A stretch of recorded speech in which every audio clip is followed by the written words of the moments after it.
ଦିନେ ନାରଦ ପ୍ରଭୁ ନାରାୟଣଙ୍କୁ ପ୍ରଶ୍ନ କଲେ। କହିଲେ, ପ୍ରଭୁ ମୋର ଗୋଟିଏ ପ୍ରଶ୍ନର ଉତ୍ତର ଦିଅ। ନାରାୟଣ କହିଲେ, ହଁ ନାରଦ କୁହ, ତମର କି ପ୍ରଶ୍ନ ଅଛି? ନାରଦ କହିଲେ, ପ୍ରଭୁ ସତରେ କ'ଣ ରାଧା ନାମ ନେଲେ ସବୁ କଷ୍ଟ ଦୂର ହୋଇଯାଏ? ଏ ରାଧା ନାମର ମହିମା କ'ଣ? ନାରାୟଣ କହିଲେ, ମୁଁ ଯାହା କହୁଛି ଧ୍ୟାନପୂର୍ବକ ଶୁଣିବ। ଥରେ ଜଣେ ସନ୍ଥ ଗାଁ ନିକଟସ୍ଥ ଏକ ଆଶ୍ରମରେ ଭାଗବତର ସାପ୍ତାହିକ କଥା ଶୁଣାଉଥିଲେ। ତୃତୀୟ ଦିନରେ ସେ ଭାଗବତ କଥାରେ କହିଲେ, ଅନେକ ପ୍ରକାରର ଲୋକ ଯେଉଁମାନେ ପାପ କରନ୍ତି ସେମାନଙ୍କୁ ନର୍କକୁ ଯିବାକୁ ପଡ଼ିଥାଏ, କିନ୍ତୁ ଏମିତି ଏକ ଉପାୟ ଅଛି ଯାହାଦ୍ୱାରା ନର୍କକୁ ଯିବାର ରକ୍ଷା ମିଳିପାରେ। ଥରେ କେହି ସଚ୍ଚୋଟ ହୃଦୟରେ ରାଧା ନାମ ଜପ କଲେ ସେ ନର୍କଗାମୀ ହୁଏ ନାହିଁ। ଜଣେ ସେଠଜୀ ଯିଏ ପ୍ରତିଦିନ ଆସି ସତ୍ସଙ୍ଗ ଶୁଣୁଥିଲେ, ସତ୍ସଙ୍ଗ ସାରିବା ପରେ ସେ ସାଧୁଙ୍କ ପାଖକୁ ଆସି ଜୋରରେ କାନ୍ଦିବାକୁ ଲାଗିଲେ। ସନ୍ଥ କହିଲେ, କୁହ ବତ୍ସ, ତମେ କାହିଁକି କାନ୍ଦୁଅଛ? ଆପଣଙ୍କ ମନ କାହିଁକି ଦୁଃଖିତ? ସେ ସେଠଜୀ କହିଲେ, ପ୍ରଭୁ ଆପଣଙ୍କ କୃପାରୁ ମୁଁ ସବୁ କିଛି ପାଇଛି, କିନ୍ତୁ ମୋ ମନରେ ଏକ ବଡ଼ ଚିନ୍ତା ଅଛି। ସନ୍ଥ କହିଲେ, ମୋତେ କୁହ, କ'ଣ ଚିନ୍ତା ଅଛି? ସେ ବ୍ୟକ୍ତି ଜଣକ କହିଲେ, ଆଜି ଆପଣଙ୍କ ଭାଗବତ କଥାରେ ନର୍କ ବିଷୟରେ ବର୍ଣ୍ଣନା କରିଛନ୍ତି। ଏହି ବର୍ଣ୍ଣନା କରିଛନ୍ତି ଯେ ଜୀବମାନଙ୍କୁ ପାପକର୍ମ ଦ୍ୱାରା ନର୍କର ପ୍ରାପ୍ତ ହୋଇଥାଏ, କିନ୍ତୁ ଗୋଟିଏ ଉପାୟ ଅଛି ଯାହାଦ୍ୱାରା ନର୍କଗାମୀ ହେବାରୁ ବଞ୍ଚିତ ହୋଇପାରିବ। ତେଣୁ ପ୍ରଭୁ ମୁଁ ଆପଣଙ୍କ ଆଶ୍ରୟରେ ଆସିଛି। ମୁଁ ପ୍ରତିଦିନ ସତ୍ସଙ୍ଗ ଶୁଣିବାକୁ ଆସେ। ମୋର ମନରେ ଏକ ବିଶ୍ୱାସ ରହିଛି ଯେ ଆପଣଙ୍କ କୃପାରୁ ଓ ଭାଗବତଙ୍କ କୃପାରୁ ମୁଁ ନିଶ୍ଚୟ ଉଦ୍ଧାର ହେବି। କିନ୍ତୁ ମୋର ଗୋଟିଏ ସାନ ଭାଇ ଅଛି ଯାହାର ବୟସ 50 ବର୍ଷ। ସେ ସତ୍ସଙ୍ଗକୁ ଯାଏ ନାହିଁ, ଭଗବାନଙ୍କୁ ବିଶ୍ୱାସ କରେ ନାହିଁ କିମ୍ବା ଭଗବାନଙ୍କ ନାମ ମଧ୍ୟ ଜପ କରେ ନାହିଁ। ସେ କିପରି ଉଦ୍ଧାର ପାଇବ? ଏହି କଥା ନେଇ ମୁଁ ବହୁତ ଚିନ୍ତିତ। ଏଥିପାଇଁ ମୁଁ ତାକୁ ଅନେକ ଥର ବୁଝାଇବାକୁ ଚେଷ୍ଟା କରିଛି। ସଂସାରର କାମ ତ ଜାରି ରହିବ, ଭଗବାନଙ୍କ ନାମ ମଧ୍ୟ ମନେ ମନେ ଜପ କରିବା ଉଚିତ। କିନ୍ତୁ ସେ କୁହେ, ଏପରି କରିବା ଦ୍ୱାରା କିଛି ହୁଏ ନାହିଁ। ଏହା ତୁମେ ମଧ୍ୟ କର ନାହିଁ। ମୁଁ ଯେତିକି ବିଶ୍ୱାସ ଓ ପ୍ରଭୁଙ୍କ ଉପରେ ମୋର ଯେତିକି ବିଶ୍ୱାସ ଅଛି ସେ ସେତିକି ଧର୍ମାନ୍ଧ ଓ ନାସ୍ତିକ। ତାପରେ ସନ୍ଥ ଜଣକ କହିଲେ, ତୁମେ କାହିଁକି ଚିନ୍ତା କରୁଛ? ଦିନେ ସେ ବି ଉଦ୍ଧାର ହୋଇଯିବ। ସେ ବ୍ୟକ୍ତି ଜଣକ କହିବାକୁ ଲାଗିଲେ, ହେ ପ୍ରଭୁ, ସେ କେବେ ଉଦ୍ଧାର ହେବ? ଆପଣଙ୍କ ଭଳି ମହାପୁରୁଷ ଆମ ଗାଁକୁ ଆସିଛନ୍ତି। ମୁଁ ଆପଣଙ୍କ ଉପରେ ହିଁ ବିଶ୍ୱାସ କରେ। ଆପଣ ହିଁ ତାକୁ ଉଦ୍ଧାର କରିପାରିବେ। ଏବେ ଦୟାକରି ଆପଣ ମୋ ଘରକୁ ଆସନ୍ତୁ ଏବଂ ଯେଉଁପରି ହେଲେ ମଧ୍ୟ ତା ମୁଖରୁ ଶ୍ରୀ ରାଧା ନାମ ଉଚ୍ଚାରଣ କରାନ୍ତୁ। ତାପରେ ସେଠଜୀଙ୍କ ଅନୁରୋଧ ଶୁଣି ସନ୍ଥ କହିଲେ, ଆସନ୍ତାକାଲି ସତ୍ସଙ୍ଗ ସାରିବା ପରେ ମୁଁ ତୁମ ଘରକୁ ନିଶ୍ଚୟ ଆସିବି ଏବଂ ତାଙ୍କୁ ଭଗବାନଙ୍କ ସୁମିରଣ ଅବଶ୍ୟ କରାଇବି। ପରଦିନ ସେଠଜୀ ତାଙ୍କ ଘରକୁ ଗଲେ। ସେମାନେ ସନ୍ଥ ଆସିବାକୁ ଅପେକ୍ଷା କରିଥିଲେ। ଆଶ୍ରମରେ ଭାଗବତ କଥା ସମାପ୍ତ ହେବା ପରେ ଏବେ ସନ୍ଥଜୀ ତାଙ୍କ ପ୍ରତିଶ୍ରୁତି ଅନୁଯାୟୀ ସେହି ବ୍ୟକ୍ତିଙ୍କ ଘରେ ପହଞ୍ଚିଲେ। ଘରେ ପହଞ୍ଚିବା ମାତ୍ରେ ସେହି ବ୍ୟକ୍ତି ଜଣକ ସାଧୁମାନଙ୍କର ଅତ୍ୟନ୍ତ ଶ୍ରଦ୍ଧାର ସହିତ ସ୍ୱାଗତ କଲେ। ସେ ତାଙ୍କ ଭାଇଙ୍କୁ ଡାକି କହିଲେ, ଆଜି ଜଣେ ସାଧୁ ଆମ ଘରକୁ ଆସୁଛନ୍ତି, ତାଙ୍କର ଦର୍ଶନ କରନ୍ତୁ। ସେ ଭିତରେ ବସି କହିଲେ, ମୁଁ କୌଣସି ସନ୍ଥକୁ ଭେଟିବାକୁ ଚାହୁଁନାହିଁ କି ଭଗବାନଙ୍କୁ ଭେଟିବାକୁ ଚାହେଁ ନାହିଁ। ତୁମେ ହିଁ ତାଙ୍କର ସେବା କର ଏବଂ ତୁମେ ହିଁ ତାଙ୍କୁ ଖାଇବାକୁ ଦିଅ। ସନ୍ଥଜୀ କହିଲେ। ଯେତେବେଳେ ଏହି କଥା ସବୁ ସେ ଶୁଣିଲେ, ତାପରେ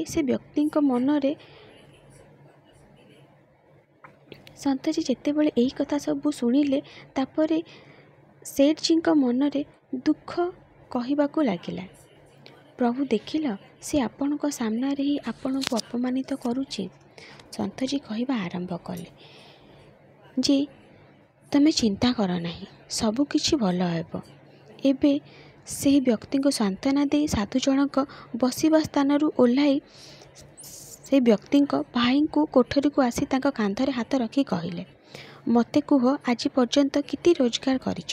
ସେ ସାଧୁଙ୍କୁ ଏହିଭଳି ନିଜ ପାଖରେ ଠିଆ ହୋଇଥିବା ଦେଖି କହିଲେ, ମୋ କାନ୍ଧରୁ ତୁମେ ହାତ ହଟାଇ ଦିଅ। ମୁଁ ସାଧୁ କିମ୍ବା ଭଗବାନଙ୍କୁ ବିଶ୍ୱାସ କରେ ନାହିଁ। ଲୋକମାନେ ଯେତିକି ବିଶ୍ୱାସୀ ମୁଁ ସେତିକି କଠୋର ନାସ୍ତିକ। ମୁଁ ଭଗବାନଙ୍କୁ କେବେ ବି ବିଶ୍ୱାସ କରିବି ନାହିଁ। ତୁମେ କାହିଁକି ମୋ ପାଖକୁ ଆସୁଛ? ସାଧୁ କହିଲେ, ମୁଁ ମୋ କାମ କରିବାକୁ ଆସିଛି। ସାଧୁ ସନ୍ତଙ୍କ କାମ ହେଉଛି ଲୋକଙ୍କୁ ବଞ୍ଚାଇବା। ଯଦି ଆଜି ମୋତେ ତୁମକୁ ଉଦ୍ଧାରର କାମ ମିଳିଛି ତେବେ ମୁଁ ନିଶ୍ଚୟ କରିବି।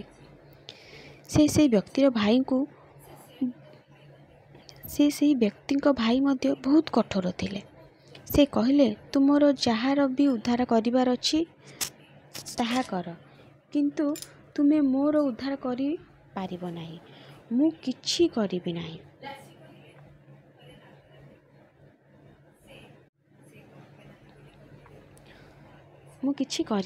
ସେ କହିଲେ, ସନ୍ଥଜୀ ପୁଣି କହିଲେ, ଥରେ ରାଧା ରାଧା କହିଦିଅ।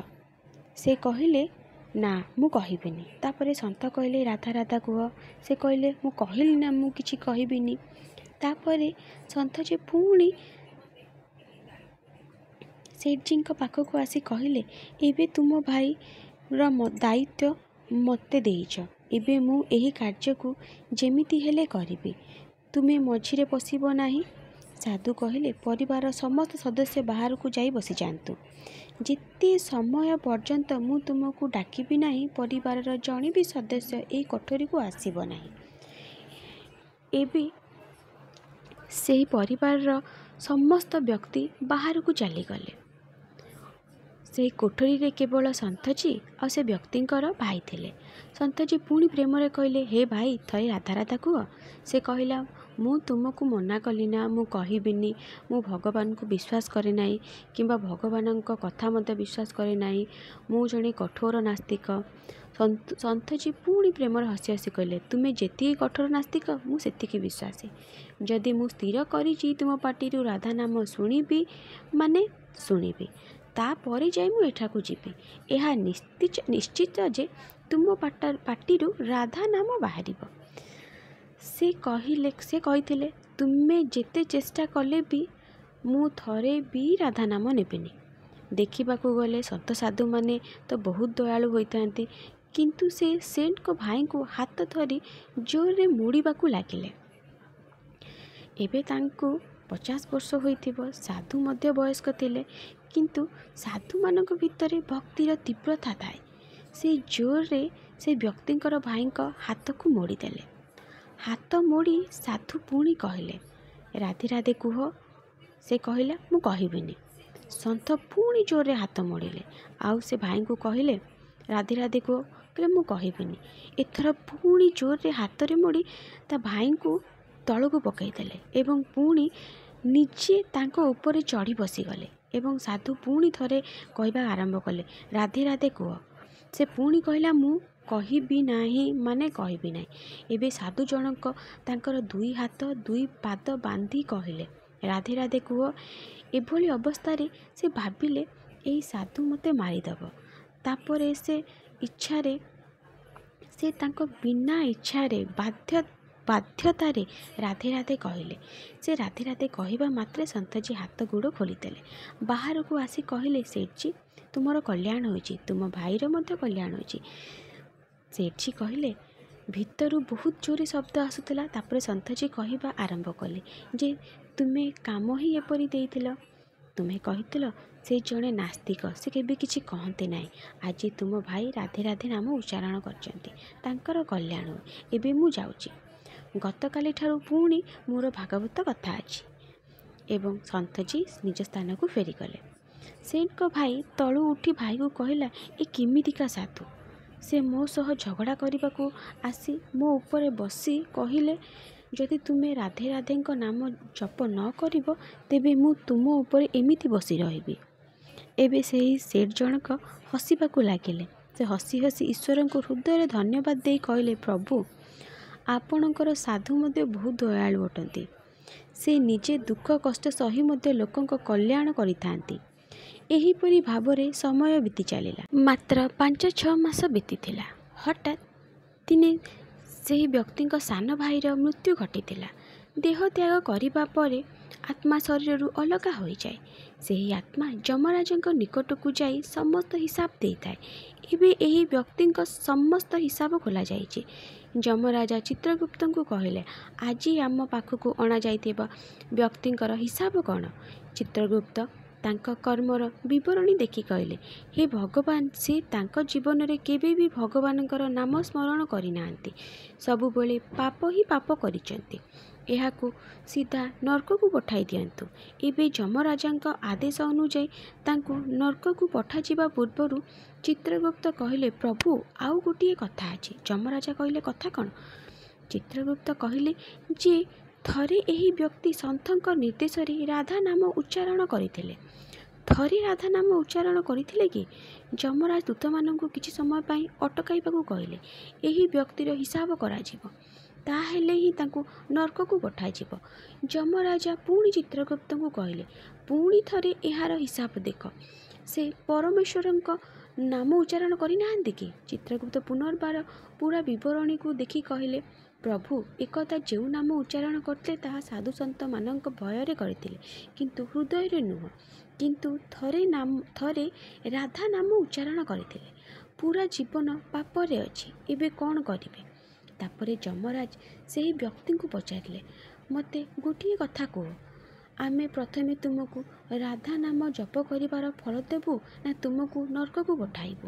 ତାପରେ ସେହି ବ୍ୟକ୍ତି ହାତ ଯୋଡ଼ି କହିଲା, ପ୍ରଭୁ, ନର୍କକୁ ତ ଯିବାକୁ ପଡ଼ିବ। ଆପଣ ପ୍ରଥମେ ମୋତେ ଥରେ ରାଧା ନାମ ଜପ କରିବାର ଫଳ ପ୍ରଦାନ କରନ୍ତୁ। ତାପରେ ଆପଣ ଯେଉଁଠି ଚାହୁଁଛନ୍ତି ମୋତେ ସେହିଟାକୁ ପଠାନ୍ତୁ। ଏବେ ଯମରାଜା ତାଙ୍କ ପୁସ୍ତକ ଖୋଲି ଦେଖିବା ଆରମ୍ଭ କଲେ। ଥରେ ରାଧା ନାମ ଜପ କରିବାର ଫଳ କ'ଣ? ସେ ସବୁ ବହି ଖୋଲିଲେ, କିନ୍ତୁ କୌଣସି ଫଳ ଦେଖିଲେ ନାହିଁ। ତାପରେ ସେ ଭାବିଲେ, ମୁଁ ଥରେ ରାଧା ନାମ ଜପ କରିବାର ଫଳ ଜାଣେ ନାହିଁ। ତାପରେ ସେହି ବ୍ୟକ୍ତିର ଆତ୍ମାକୁ ନିଜ ସନ୍ଦେହ ଦୂର କରିବା ପାଇଁ ସ୍ୱର୍ଗକୁ ନେଇଗଲେ। ସ୍ୱର୍ଗକୁ ଆସିବା ପରେ ଯମରାଜ ଇନ୍ଦ୍ରଦେବଙ୍କୁ କହିଲେ, ହେ ଇନ୍ଦ୍ରଦେବ, ମୋତେ କୁହନ୍ତୁ, ଥରେ ରାଧା ନାମ ଜପ କରିବାର ଫଳ କ'ଣ? ଏହାପରେ ଇନ୍ଦ୍ରଦେବ ବହୁତ ଚେଷ୍ଟା କଲେ, କିନ୍ତୁ ସେ ମଧ୍ୟ ଏହାର ଫଳାଫଳ ଜାଣିନଥିଲେ। ତାପରେ ଇନ୍ଦ୍ରଦେବ ବ୍ରହ୍ମାଙ୍କୁ ପଚାରିବାକୁ ଆସିଲେ। ଯେତେବେଳେ ସେହିଠାରୁ ସମସ୍ତ ଦେବତା ଏକାଠି ହେଲେ, ବ୍ରହ୍ମା ସମସ୍ତଙ୍କୁ ଦେଖିଲେ। ସେ ଇନ୍ଦ୍ରଙ୍କୁ କହିଲେ, ଇନ୍ଦ୍ରଦେବ, ଏହି ଆତ୍ମା କିଏ? ତାପରେ ଇନ୍ଦ୍ର କହିଲେ, ସେ ସାରା ଜୀବନ ପାପ କରିଛନ୍ତି, କିନ୍ତୁ ଥରେ ରାଧା ନାମ ଉଚ୍ଚାରଣ କରିଛନ୍ତି। ରାଧା ନାମ ଜପ କଲେ କ'ଣ ଫଳ ମିଳିଥାଏ ଆମେ ଜାଣିନାହୁଁ, ସେଥିପାଇଁ ଆମେ ଆପଣଙ୍କ ପାଖକୁ ଆସିଛୁ। ତାପରେ ବ୍ରହ୍ମା ବହୁତ ଚେଷ୍ଟା କଲେ ରାଧା ନାମ ଜପ କରିବାର ଫଳ କ'ଣ ଜାଣିବା ପାଇଁ, କିନ୍ତୁ ସେ ମଧ୍ୟ ଜାଣିପାରିଲେ ନାହିଁ। ତାଙ୍କ ପରେ ବ୍ରହ୍ମଦେବ କହିଲେ, ଆସନ୍ତୁ ସମସ୍ତେ ଏକା ସାଙ୍ଗରେ ନେଇ ଭଗବାନ ଶଙ୍କରଙ୍କ ପାଖକୁ ଯିବା। ତାପରେ ସେ ଭଗବାନ ଶଙ୍କରଙ୍କ ନିକଟରେ ପହଞ୍ଚିଲେ। ଭଗବାନ ଶଙ୍କରଙ୍କୁ ପ୍ରାର୍ଥନା କରି କହିଲେ, ହେ ମହାଦେବ, ଏହି ବ୍ୟକ୍ତି ସାରା ଜୀବନ ପାପ କରିଛି, କେବଳ ଥରେ ସାଧୁସନ୍ଥଙ୍କ ନିର୍ଦ୍ଦେଶ କ୍ରମେ ରାଧା ନାମ ଉଚ୍ଚାରଣ କରିଛି। ଏବେ ମୋତେ କୁହନ୍ତୁ, ଥରେ ରାଧା ନାମ ଜପ କଲେ କେଉଁ ଫଳ ପ୍ରାପ୍ତ ହୋଇଥାଏ? ତାପରେ ମହାଦେବ ବହୁତ ଚେଷ୍ଟା କରିଥିଲେ, କିନ୍ତୁ ସେ ରାଧାଙ୍କ ନାମର ମହିମା କହିପାରିଲେ ନାହିଁ। ତାପରେ ଭଗବାନ ଶଙ୍କର କହିବା ଆରମ୍ଭ କଲେ ଯେ ବର୍ତ୍ତମାନ ଆମକୁ ଭଗବାନ ଶ୍ରୀକୃଷ୍ଣଙ୍କ ନିକଟକୁ ଯିବାକୁ ପଡ଼ିବ, କାରଣ ସେ ରାଧାଙ୍କ ତତ୍ତ୍ୱକୁ ଜାଣନ୍ତି। ଏହା ଭାବି ଭଗବାନ ଶଙ୍କରଙ୍କ ସହ ସମସ୍ତେ ଦେବଦେବତା ସେହି ବ୍ୟକ୍ତିଙ୍କ ଆତ୍ମାକୁ ନେଇ ଭଗବାନ ଶ୍ରୀକୃଷ୍ଣଙ୍କ ପରମ ଧାମରେ ପହଞ୍ଚିଗଲେ। ପରମ ଧାମରେ ଭଗବାନ ଶ୍ରୀକୃଷ୍ଣ ରାଧାଙ୍କ ସହ ବିରାଜମାନ କରିଥିଲେ। ଭଗବାନ ଶ୍ରୀକୃଷ୍ଣ ସମସ୍ତ ଦେବଦେବୀଙ୍କୁ ସମ୍ମାନ ଦେବା ସହ ପଚାରିଲେ, ଆଜି ହଠାତ୍ ସେମାନଙ୍କର ଆଗମନର କାରଣ କ'ଣ? ତାପରେ ଭଗବାନ ଶଙ୍କର ହାତ ଯୋଡ଼ି କହିଲେ, ହେ ପ୍ରଭୁ, ଏହି ଆତ୍ମାକୁ ଏବେ ପୃଥିବୀ ଲୋକରୁ ଅଣାଯାଇଛି। ସେ ତା ଜୀବନରେ ଅନେକ ପାପ କରିଛି, କିନ୍ତୁ ସେ ତା ଜୀବନରେ ଥରେ ରାଧା ନାମ ଉଚ୍ଚାରଣ କରିଛି, ଥରେ ରାଧା ନାମ ଜପ କଲେ କ'ଣ ଫଳ ମିଳେ ତାହା ଯମରାଜା ଜାଣିପାରିନଥିଲେ। ତାପରେ ସେ ଇନ୍ଦ୍ରଦେବଙ୍କ ସହ ସ୍ୱର୍ଗକୁ ଆସି ଏ ବିଷୟରେ ସୂଚନା ଦେଲେ। ତାପରେ ସେ ସ୍ୱର୍ଗରୁ ବ୍ରହ୍ମଲୋକକୁ ଆସିଲେ। ତାପରେ ବ୍ରହ୍ମଲୋକକୁ ଦେଇ ସେ ମୋ ପାଖରେ ପହଞ୍ଚିଲେ। ଏବେ ମୁଁ ଏହି ସମସ୍ତଙ୍କୁ ଆପଣଙ୍କ ପାଖକୁ ଆଣିଛି। ଏବେ ଆପଣ ହିଁ ମୋତେ କୁହନ୍ତୁ, ରାଧା ନାମ ଜପ କଲେ କ'ଣ ଫଳ ପ୍ରାପ୍ତ ହୋଇଥାଏ? ଏଭଳି ଘଟଣା ଦେଖି ଶ୍ରୀକୃଷ୍ଣଙ୍କ ପାଖରେ ବସିଥିବା ରାଧାରାଣୀ ଜୋରରେ ହସିବାକୁ ଲାଗିଲେ। ତାପରେ ଶ୍ରୀକୃଷ୍ଣ କହିଲେ, ହେ ରାଧିକା, ଆପଣ କାହିଁକି ହସୁଛନ୍ତି? ତାପରେ ରାଧିକା କହିବା ଆରମ୍ଭ କଲେ, ହେ ପ୍ରଭୁ, ରାଧା ନାମର ମହତ୍ଵ ସେମାନେ ଏ ପର୍ଯ୍ୟନ୍ତ ବୁଝିପାରିନାହାନ୍ତି। ତାପରେ ଭଗବାନ ଶଙ୍କର କହିବା ଆରମ୍ଭ କଲେ, ହେ ମହାରାଣୀ, ରାଧିକାର ନାମର ପ୍ରଭାବ କ'ଣ ଆପଣ ଆମକୁ କୁହନ୍ତୁ। ତାପରେ ରାଧିକା କହିବା ଆରମ୍ଭ କଲେ, ହେ ମହାଦେବ, ନିଜେ ଚିନ୍ତା କରନ୍ତୁ। ଏହି ବ୍ୟକ୍ତି ଜଣକ ଥରେ ରାଧାଙ୍କ ନାମ ଜପ କରିଥିଲେ। ରାଧିକାଙ୍କ ନାମ ଜପ କରି ସ୍ୱର୍ଗ ଦର୍ଶନ କରି ଆସିବା ପରେ ବ୍ରହ୍ମଲୋକରେ ବ୍ରହ୍ମଦେବଙ୍କୁ ଦର୍ଶନ କରି ଆସିଲେ। ସେ ଆପଣଙ୍କୁ ମହାଦେବ ଶିବଲୋକରେ ମଧ୍ୟ ଦର୍ଶନ କରିଛନ୍ତି। ଥରେ ରାଧା ନାମ ଉଚ୍ଚାରଣ ପ୍ରଭାବରେ ସେ ଆପଣ ସମସ୍ତଙ୍କ ସହ ଆମ ଧାମକୁ ଆସିଛନ୍ତି। ସେ ମୋ ଦର୍ଶନ କରିଛନ୍ତି ଓ ଶ୍ରୀକୃଷ୍ଣଙ୍କୁ ପୂଜନ କରିଛନ୍ତି। ଏହାଠାରୁ ଅଧିକ ଫଳପ୍ରଦ ଆଉ କ'ଣ ହୋଇପାରେ? ଯେତେବେଳେ ରାଧିକା ଏହି ସମସ୍ତ ନାମର ସମ୍ପୂର୍ଣ୍ଣ ମହତ୍ଵ ବୁଝାଇଲେ, ଯମରାଜ କହିବାକୁ ଆରମ୍ଭ କଲେ ଯେ ଏହା ଏକ ଅସୀମ ଫଳ। ଯିଏ ନର୍କକୁ ଯିବାକୁ ଯାଉଥିଲେ, ସେ ଥରେ ରାଧା ନାମର ଉଚ୍ଚାରଣ ସହିତ ସମଗ୍ର ଦୁନିଆର ଯାତ୍ରା କରିଛି ଏବଂ ଭଗବାନ ଶ୍ରୀକୃଷ୍ଣ ଏବଂ ରାଧାରାଣୀଙ୍କ ଚରଣରେ ନିଜ ସମର୍ପିତ ହୋଇଯାଇଛି। ଏହାଠାରୁ ଅଧିକ ଫଳପ୍ରଦ ଆଉ କ'ଣ ହୋଇପାରେ?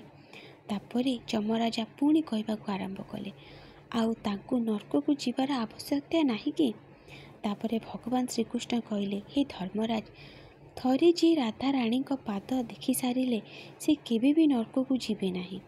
ତା ପରଠାରେ ସେଠାରେ ରାଧାରାଣୀଙ୍କ ଦର୍ଶନ କରିବାକୁ ଭକ୍ତ କହିଲେ, ହେ ରାଧିକା ରାଣୀ, ମୁଁ ସାଧୁଙ୍କ ଭୟରେ ଆପଣଙ୍କ ନାମ ରାଧା ଉଚ୍ଚାରଣ କରିଥିଲେ, କିନ୍ତୁ ଯେଉଁମାନେ ଆନ୍ତରିକତାର ସହ ଆପଣଙ୍କ ନାମ ଉଚ୍ଚାରଣ କରିବେ ସେମାନଙ୍କ ଜୀବନରେ କୌଣସି ଭୟ ରହିବ ନାହିଁ। ସେମାନେ କେବେ ବି ନର୍କରେ ଯାତ୍ରା କରିବେ ନାହିଁ। ସେମାନେ ସିଧା ଆପଣଙ୍କ ଚରଣରେ ହିଁ ସମାହିତ ହୋଇଯିବେ। ତେଣୁ ରାଧା ନାମର ଉଚ୍ଚାରଣ ଏତେ ଗୁରୁତ୍ୱପୂର୍ଣ୍ଣ। ଥରେ ରାଧାଙ୍କ ନାମ ପ୍ରକୃତ ହୃଦୟରେ ଉଚ୍ଚାରଣ କରାଗଲେ ଏବଂ ସେଥିରେ ରାଧେ ରାଧେ ଶ୍ୟାମ ମିଶାଇ ଦିଆଯାଏ, ତେବେ ରାଧା ନାମ ଜପ କରିବା ମାତ୍ରେ ଭଗବାନଙ୍କର ପ୍ରତ୍ୟକ୍ଷ ଦର୍ଶନ ମିଳିଥାଏ। ଯଦି ଆପଣଙ୍କୁ ଏହି ଭିଡ଼ିଓଟି ଭଲ ଲାଗିଲେ ଭିଡ଼ିଓକୁ ଲାଇକ୍ କରିବେ ଓ ଚ୍ୟାନେଲଟିକୁ ସବସ୍କ୍ରାଇବ୍ କରିବେ। ଏହିଭଳି ସୁନ୍ଦର ସୁନ୍ଦର ଭିଡ଼ିଓ ପାଇବା ପାଇଁ ନିହାତି ଭିଡ଼ିଓଟିକୁ ଲାଇକ୍ କରନ୍ତୁ ଓ ସବସ୍କ୍ରାଇବ୍ କରନ୍ତୁ ଓ କମେଣ୍ଟରେ ରାଧେ ରାଧେ ନିଶ୍ଚୟ ଲେଖିବେ। ଜୟ ଶ୍ରୀ ରାଧେ।